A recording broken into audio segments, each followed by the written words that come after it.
Some buildings are just brick and mortar. They stand on a street corner serving a purpose, and that's it. But other buildings seem to absorb the stories that happen inside them. They collect memories, tragedies, and secrets until the walls themselves feel heavy with the past. The Cecil Hotel in downtown Los Angeles is one of those places. It's a tall, imposing structure that has loomed over Skid Row since the 1920s. From the outside, it looks like any other grand old hotel that has seen better days. But the Cecil has a reputation. It's a place with a long, dark history. A history that includes suicides, unsolved murders, and housing some of America's most notorious serial killers. The hotel opened during the Great Depression, and almost immediately it became a magnet for misfortune. People checked in, but never checked out. Its hallways have seen more than their fair share of despair. Richard Ramirez, the Night Stalker, lived there for a time in the 1980s. So did Jack Unterweger, an Austrian serial killer who preyed on sex workers. The hotel became known as a place where you could disappear, where you could be anonymous, and where bad things happened with an unsettling regularity. It was a budget hotel, a last resort for many, and it sat right in the middle of one of the city's most desperate neighborhoods. This wasn't a tourist destination, it was a place people went when they had nowhere else to go. So when a young Canadian student named Elisa Lam checked in on January 26, 2013, she stepped into a world with its own set of rules and its own dark gravity. She was a tourist, a blogger, someone exploring the West Coast on her own. She was looking for adventure, but the Cecil Hotel was not just another stop on her itinerary. It was a place that seemed to have a life of its own, a character forged from decades of human suffering. The air inside felt different, thicker. The carpets were worn, the paint was peeling, and every creak of the floorboards seemed to whisper a story you probably didn't want to hear. The stories are part of the hotel's fabric now. They are as real as the faded wallpaper and the rattling elevators. Locals called it the suicide. It was a known fact, a piece of city law. So you have to wonder, did Elisa know about this history? Did she read the stories online before she booked her room? Or was it just a cheap place to stay, a random choice that would ultimately seal her fate? The hotel's reputation adds a layer of dread to everything that followed. It sets the stage. It makes you feel like what happened to Elisa Lam wasn't just a random event, but the next chapter in a very long, very dark book. Before she became a mystery, Elisa Lam was a person, a 21-year-old student from Vancouver, Canada. She was studying at the University of British Columbia. By all accounts, she was bright, adventurous, and curious about the world. She maintained a blog where she wrote about her thoughts, her struggles with depression, and her hopes for the future. Her posts show a young woman trying to find her place in the world. She wrote about fashion, about feeling inadequate, about wanting to travel and see new things. Her trip to the West Coast was a solo journey she called her West Coast Tour. It was supposed to be a journey of self-discovery. She had been traveling for a few days before she arrived in Los Angeles. She had been to San Diego and was documenting her trip for her family and friends. She was in regular contact with her parents back in British Columbia. They spoke every single day. So when the calls suddenly stopped on January 31st, 2013, her family knew immediately that something was wrong. This wasn't like her. Elisa was responsible. She was close to her family. The silence was an alarm bell ringing loud and clear across the border. Her parents reported her missing, and the Los Angeles Police Department began their investigation. The police started where anyone would at the hotel. They searched her room. Her belongings were still there.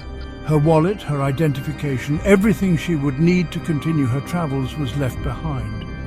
It was as if she had just stepped out for a moment and never came back.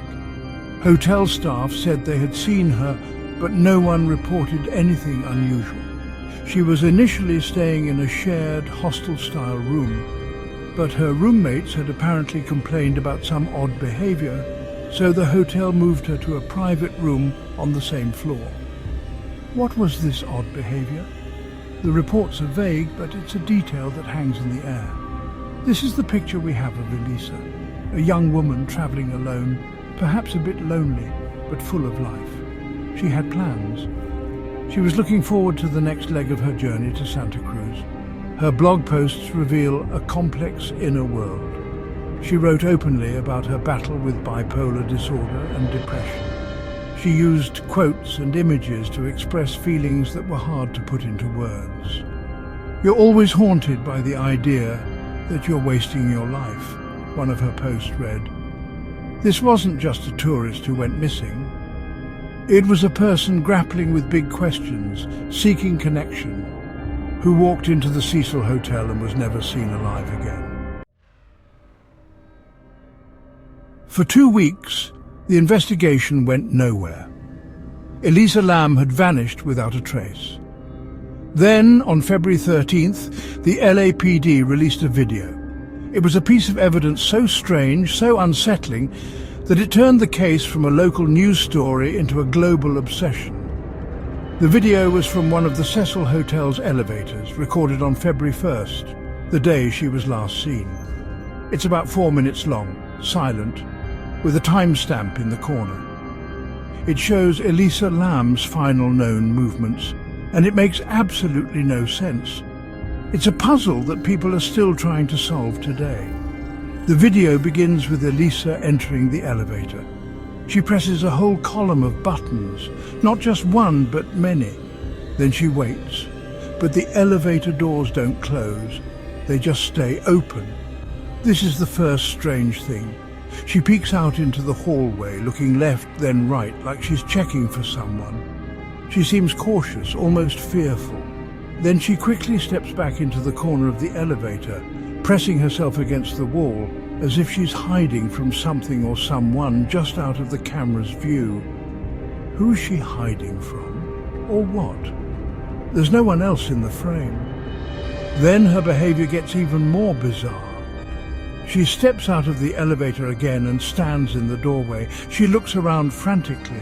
Then she begins to move her hands in a strange, almost unnatural way. She twists her fingers, moves her arms like she's swimming through the air. Is she talking to someone? Is she having some kind of episode? It's impossible to tell. She appears to be having a conversation or an argument with someone invisible. After a moment, she walks away to the left, and that's the last time the camera sees her. A few seconds later, the elevator doors finally close and the elevator moves to other floors. This footage is the heart of the mystery. Every detail has been analyzed, debated and picked apart by countless people online. Was she playing a game? Was she afraid for her life? Was she under the influence of drugs? Or was she experiencing a severe psychotic episode, disconnected from reality? The police released the video hoping someone would recognize her or provide a lead. Instead, it created 1,000 more questions. The girl in the video doesn't look like someone who's about to accidentally drown. She looks like someone who's either terrified of a person or terrified of her own mind. After Elisa walks away from the elevator, she disappears. It's as if she stepped into another dimension. The police searched the hotel and its surroundings with dogs, but they found nothing. They checked every room, every hallway, every public space. They went through hours of surveillance footage from the hotel and nearby businesses, but there was no sign of her leaving the building. It seemed impossible. A person can't just vanish from inside a hotel, especially one with cameras, but Elisa Lam did. She was there one moment and gone the next. The timeline is critical. The elevator video was filmed around 1 a.m. on February 1st. She was supposed to check out of the hotel that day. When she didn't, and when her parents couldn't reach her, the alarm was raised. For the next 18 days, she was officially a missing person. Flyers with her picture were posted all over the city. The story gained some local attention, but it was the release of the elevator video that made it explode. Suddenly everyone was a detective. The internet was flooded with theories, speculation, and amateur sleuths trying to piece together the clues. The hotel itself became a central character in her disappearance. How could someone vanish from inside its walls? The building has multiple fire escapes and stairways, but wouldn't someone have seen her? The police said they had thoroughly searched the premises, including the rooftop. They insisted that the rooftop was secured. The doors were locked and alarmed. Only hotel staff had the keys. This detail is important. It makes the idea that she went up there on her own seem highly improbable. So if she didn't leave the hotel and the roof was inaccessible, where could she be? This period of her disappearance is filled with an eerie silence. While the internet buzzed with theories, the hotel continued to operate. Guests came and went. They slept in the rooms, used the showers and drank the water. No one knew that the answer to the mystery was right above their heads. The hotel was holding its secret. Elisa was missing, but she had never left. She was trapped inside the very building she had chosen for her adventure, her absence a ghost haunting the hallways long before her body was ever found. The search was on, but everyone was looking in the wrong place. About 2 weeks into the search, guests at the Cecil Hotel started to complain. They complained about the water pressure in their rooms being very low. Some said the water had a strange taste. It was dark and discoloured. One couple described it as having a funny, sweet, disgusting taste. They would turn on the tap, and a blackish water would trickle out for a few seconds before it ran clear. For days, people used this water. They showered in it. They brushed their teeth with it. They drank it. The hotel was, for a time, a place of unimaginable horror, and no one even knew it. On the morning of February 19th, a hotel maintenance worker, Santiago Lopez, went to the roof to investigate the water pressure issues. The roof housed 4 large water tanks, each about 10 feet tall. These tanks supplied water to the entire hotel, for the guest rooms, the kitchen, the coffee shop. Lopez noticed that the lid on one of the main tanks was open. This was unusual. He climbed a ladder to look inside, and that's when he found her. The body of Elisa Lam was floating in the water, naked. Her clothes were in the tank with her, covered in a sand-like substance. The discovery was shocking. It answered the question of where Elisa was, but it opened up a dozen more. How did she get up to the roof? The police had said the area was locked and alarmed. How did she get into the water tank? The lid was a heavy metal hatch that would have been difficult for one person to lift, let alone close from the inside. And why was she naked? The scene was bizarre. It didn't look like a typical drowning. It didn't look like a typical anything. It was a strange, grim tableau, perched high above the Los Angeles skyline. Getting her body out was another challenge. The fire department had to cut a hole in the side of the massive tank to remove her. The entire situation was a logistical and emotional nightmare. The news broke, and the horror of it all sank in for the hotel guests who had been drinking the contaminated water. The mystery of her disappearance had turned into a gruesome public health crisis. The Cecil Hotel had claimed another victim, but this time the circumstances were so strange, so profoundly disturbing, that they defied any easy explanation. The discovery of her body wasn't an end to the mystery. It was the beginning of a new, darker chapter. The official explanation came from the coroner's office. The final report listed the cause of death as accidental drowning. It also noted that her bipolar disorder was a significant condition. This is theory 1. Elisa Lam's death was a tragic accident, a result of a severe manic or psychotic episode.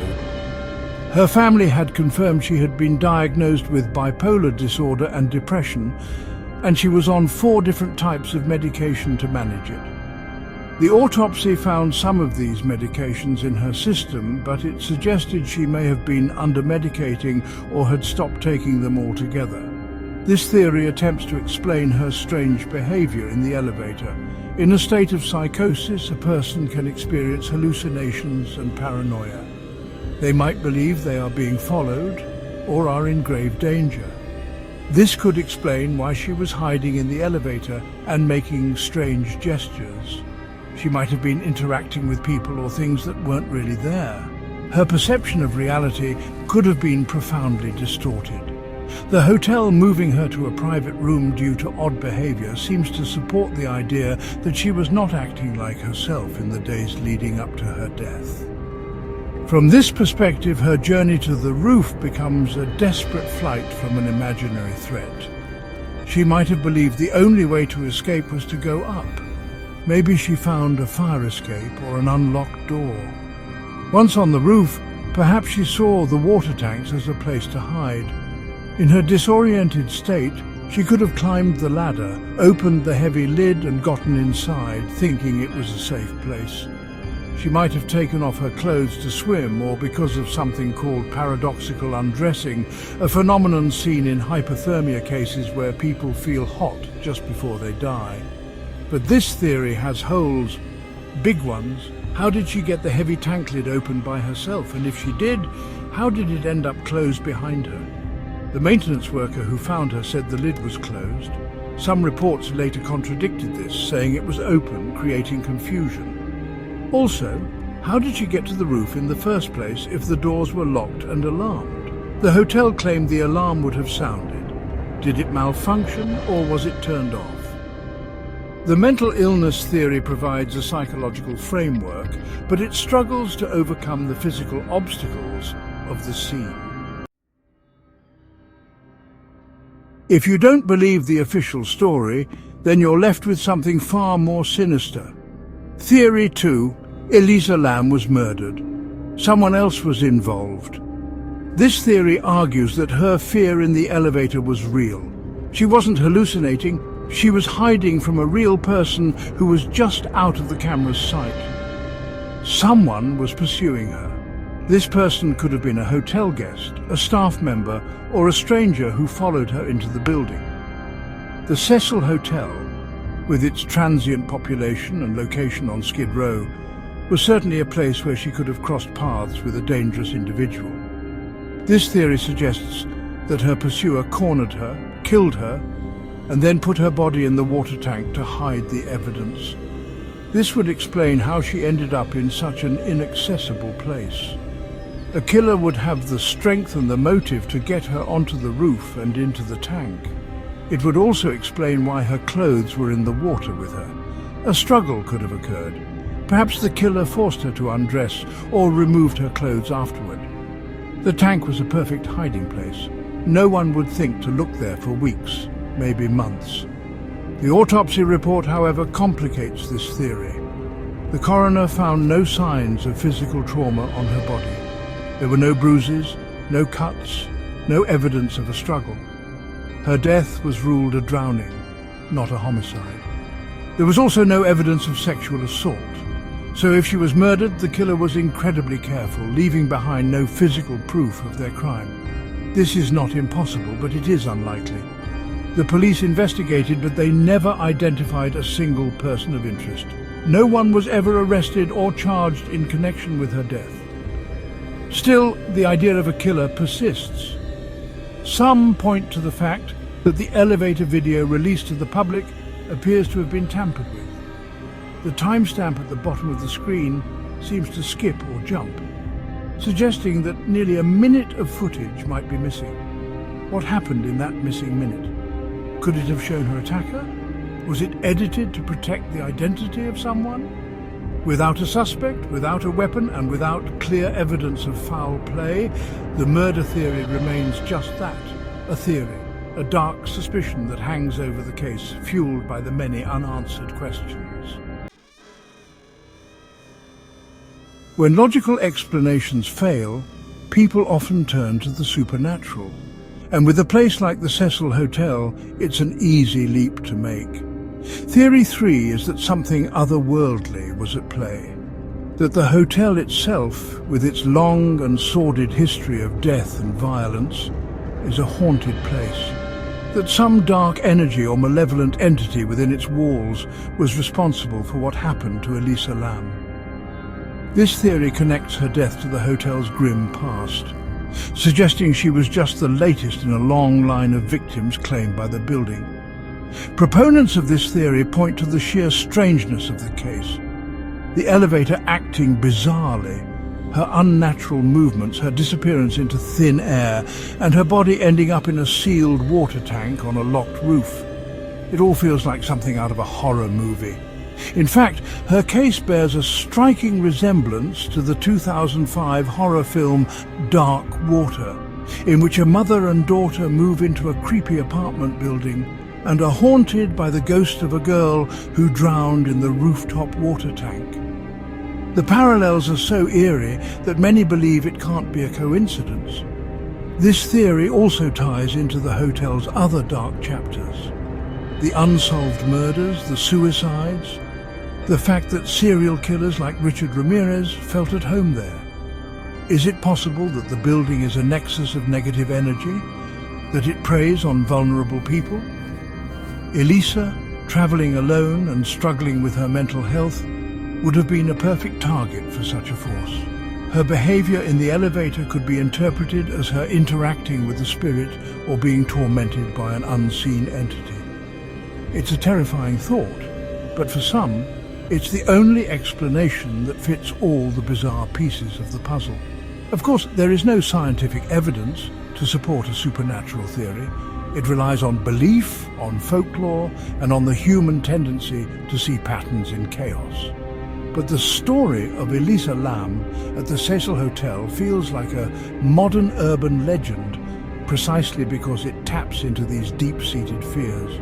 The fear of old, dark places, the fear of being alone and vulnerable, the fear of forces we cannot see or understand. The Cecil Hotel becomes more than just a building, it becomes a monster, and Elisa Lam becomes its tragic and most famous victim. In the end, we are left where we started, with a mystery. The official record tells one story. It's a story of a young woman's tragic struggle with mental illness, culminating in a bizarre and fatal accident. It's a neat and tidy explanation. It closes the case file, but for many it doesn't close the book. The explanation feels too simple for a case with so many complex and disturbing elements. It leaves too many questions unanswered, too many strange details swept under the rug. The story that the facts tell doesn't feel like the whole story. We can sift through the evidence forever. We can analyze the elevator video frame by frame. We can debate the weight of the water tank lid and the security of the rooftop door. We can discuss her mental state and the hotel's dark history. Each theory offers a path, a possible explanation for how a bright young student ended up in such a horrific situation. But each path is a dead end. Each one collides with a fact or a detail that doesn't quite fit. The pieces of the puzzle are all there, but they don't lock together to form a clear picture. The case of Elisa Lam endures because it lives in that space between the known and the unknown. It's a perfect storm of creepy setting, baffling evidence, and a tragic human story. It became an internet phenomenon because it allows for endless speculation. You can be the detective, you can try to solve it, but you never can. The truth remains just out of reach, obscured by the grainy footage, the conflicting reports, and the passage of time. The Cecil Hotel has since been rebranded, trying to escape its past. But it will forever be linked to this haunting case. And so, we are left with the chilling final image of Elisa Lam. A young woman standing at the threshold of an elevator, peering out into an empty hallway. What did she see? Was it a person waiting for her in the shadows? Was it a figment of her own fractured mind? A terror born from within? Or was it something else entirely? Something ancient and malevolent that belonged to the hotel itself? The elevator doors slide open and she steps out to meet it. We can only watch and wonder what was waiting for her just beyond the camera's view.